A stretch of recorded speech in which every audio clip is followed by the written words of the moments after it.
જય શ્રી કેદાર. હર હર મહાદેવ. કેદારનાથ જ્યાં ભગવાન શંકર સાક્ષાત નિવાસ કરે છે. કરોડો હિન્દુઓ જ્યાં એકવાર જવાનું વિચારી રહ્યા હોય તેવું કેદારનાથ ધામ પોતાનું અલૌકિક સૌંદર્ય ધરાવતું કેદારનાથ 4 ધામોમાં વિશેષ મહત્ત્વ ધરાવે છે. પરંતુ શું તમને ખબર છે કેદારનાથ જ્યોતિર્લિંગની સ્થાપના કોણે અને કઈ રીતે કરી? તો આવો જાણીએ. મહાભારત પુરાણોમાં વર્ણન છે કે મહાભારતના યુદ્ધ પછી પાંડવોને પોતાના ભાઈબંધુ, ગુરુજનો, વડીલોની હત્યાનું પાપ લાગેલું, જે તેમના મનમાં અણીની માફક ખૂંચતું હતું. પાંડવો આ પાપને દૂર કરવા ભગવાન શ્રી કૃષ્ણ પાસે ગયા. શ્રી કૃષ્ણ ભગવાને તેમને શિવજીને મળવા કહ્યું. ભગવાન શંકર જ તમારા પાપ દૂર કરી શકે છે. પાંડવો ભગવાન શંકરની શોધમાં નીકળ્યા. પોતાનું રાજ્ય પરીક્ષિતને સોંપી દીધું. 5 પાંડવ દ્રૌપદી સાથે કાશી પહોંચ્યા, પણ ભગવાન શંકર કાશીમાં પણ ન મળ્યા. ઘણી જગ્યાએ ફર્યા પણ મહાદેવ મળ્યા નહીં અને હિમાલય ક્ષેત્રમાં આવી પહોંચ્યા, જ્યાં શિવશંકર હાજર હતા. પણ પાંડવોને જોઈને મહાદેવ છુપાઈ ગયા. પરંતુ યુધિષ્ઠિર મહાદેવને જોઈ જાય છે. યુધિષ્ઠિરે કહ્યું, હે શિવશંકર, કેમ તમે અમારાથી છુપાઈ ગયા? અમે પાપી છીએ, અમને દર્શન આપો, અમારા પાપને દૂર કરો, અમને પાપ મુક્ત કરો. તે જ સમયે એક બેલ એટલે કે બળદ પાંડવોની સામે દોડવા લાગ્યો.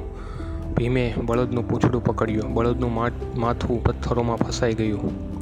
ભીમે બળ કર્યું તો માથું છૂટું પડી ગયું અને પાછળનું ધડ જ અલગ થઈ ગયું. આ બળદના પાછળના ભાગમાંથી એક શિવલિંગ પ્રગટ થયું અને તેમાંથી ભગવાન શંકર સાક્ષાત પાંડવોની સામે હાજર થયા. પાંડવોને પાપ મુક્ત થવાનો રસ્તો બતાવ્યો અને લિંગ સ્વરૂપ ત્યાં જ સ્થાપિત થયા. પાંડવોએ આ લિંગની પૂજા કરી. આજે પણ કેદારનાથમાં જે શિવલિંગ છે તેનો આકાર બળદના પાછળના ભાગ જેવો છે. તો આ હતી કેદારનાથ જ્યોતિર્લિંગના પ્રગટ થવાની વાત.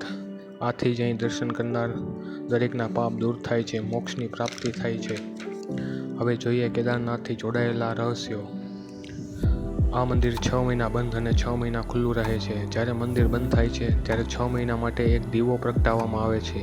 તે દીવો 6 મહિના સુધી સળગતો રહે છે. તેથી શિવલિંગ પર પૂજા કરી હોય તેવો પણ ચમત્કાર જોવા મળે છે. કહેવાય છે કે આ 6 મહિનામાં દેવો મહાદેવની પૂજા કરે છે. આ મંદિરની બનાવટમાં કોઈ પણ જાતની ઈંટ કે રેતી સિમેન્ટનો ઉપયોગ થયેલ નથી. માત્ર પથ્થરોને ઇન્ટરલોકિંગ સિસ્ટમથી જોડીને આ મંદિર બનાવેલ છે. આ મંદિર લગભગ 400 વર્ષ બરફમાં ઢંકાયેલું રહ્યું, પરંતુ મંદિરને કંઈ પણ જાતનું નુકસાન થયું નથી. તે પણ એક ચમત્કાર છે.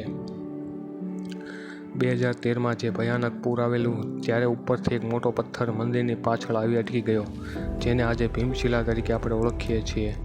એ પૂરમાં હજારો લોકોના મૃત્યુ થયા, હજારો મકાન પડી ગયા, હોટલો પડી ગઈ.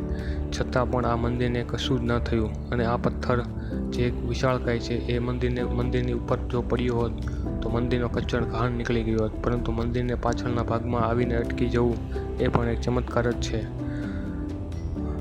આમ મંદિર બચવાની ઘટના પણ વિચારવા જેવી છે.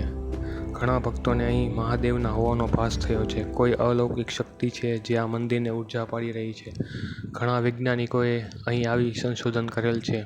અહીંની માટી, અહીંનું વાતાવરણ અને કેદારનાથ મંદિર એવી રીતે છે જાણે વચ્ચે મેદાનમાં મંદિર છે અને ફરતે યુ આકારમાં પથ્થરોથી બનેલા વિશાળકાય પહાડો આવેલા છે. તેથી જ આ મંદિર સુરક્ષિત રહ્યું છે.